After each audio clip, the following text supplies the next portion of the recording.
Grenoble, au CEA, Dominique David travaille dans un laboratoire chargé d'imaginer les produits et services du futur intégrant les micro- et nanotechnologies. Il est aussi musicien. Je suis tombé dans la musique quand j'étais petit, vraiment tout petit.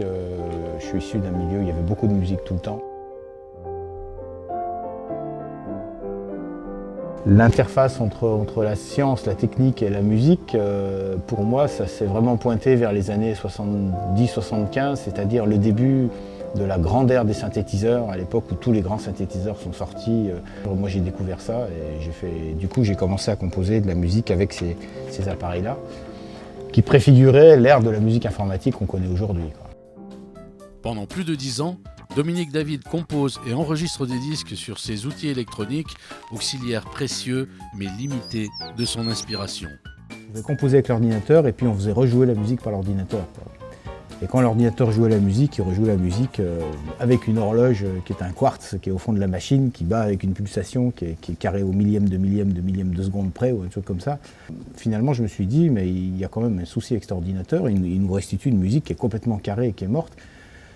Comment moi je pourrais prendre le contrôle sur l'ordinateur de façon à ce que la musique que je lui ai mis dans le ventre, que j'ai composée, qu'il a au fond de lui, je puisse la réinterpréter vraiment.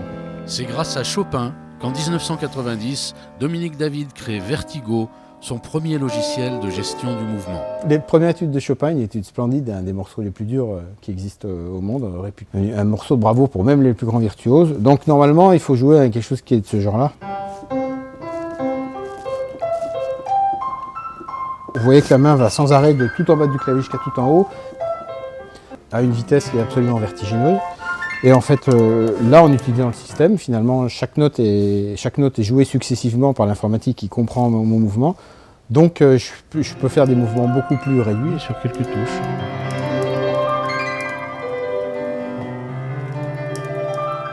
En créant le logiciel Vertigo, Dominique David a trouvé le moyen de s'émanciper des gammes et de la technique.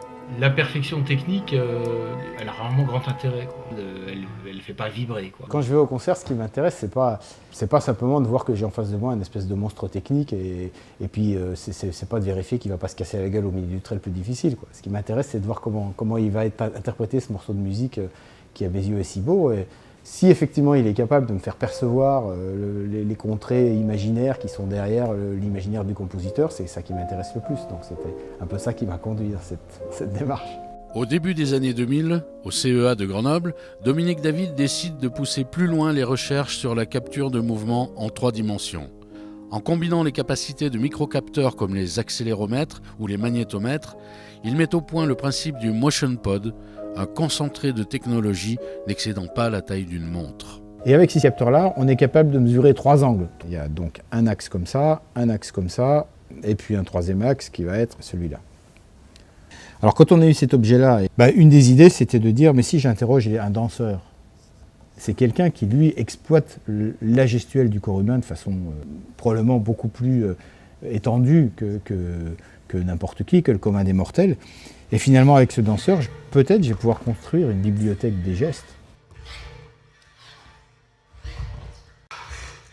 Si notre capteur, placé sur un danseur, il est capable de comprendre les gestes du danseur et il permet au danseur de s'exprimer à travers sa gestuelle et à travers l'outil informatique, alors là, vraiment, on aura gagné quelque chose.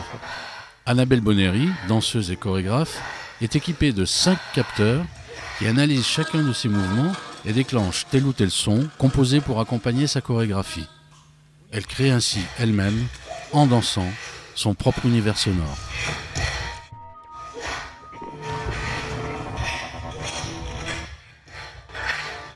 Pendant qu'Annabelle Bonnery, équipée de ses capteurs, se produit tout autour de la planète, une nouvelle expérimentation musicale est entreprise avec le groupe Ezekiel.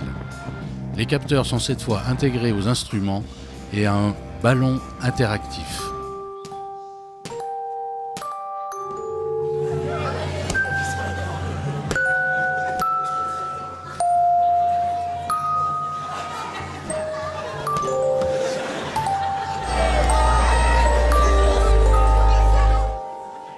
Pendant les 10 années à peu près où on a travaillé sur cet objet-là et où on avait une partie de notre travail qui était sur les applications artistiques dont on vient de parler, on a exploré tout un tas d'autres types d'applications.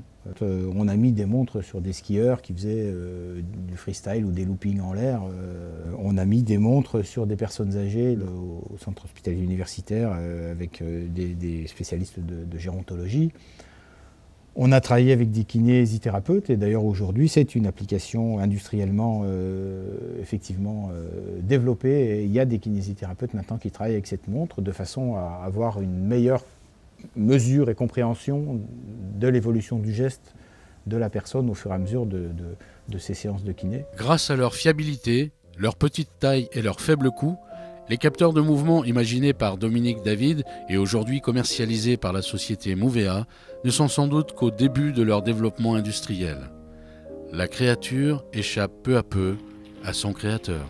Je suis passé à autre chose, effectivement. Un peu par la force des choses quand même. Un peu justement parce que le système s'est emparé de l'innovation. Il y a une start-up, il y a maintenant des dizaines de gens qui travaillent autour de ça. Quand quelque chose grandit, il vous échappe d'une certaine façon. Ça, à la limite, c'est assez positif.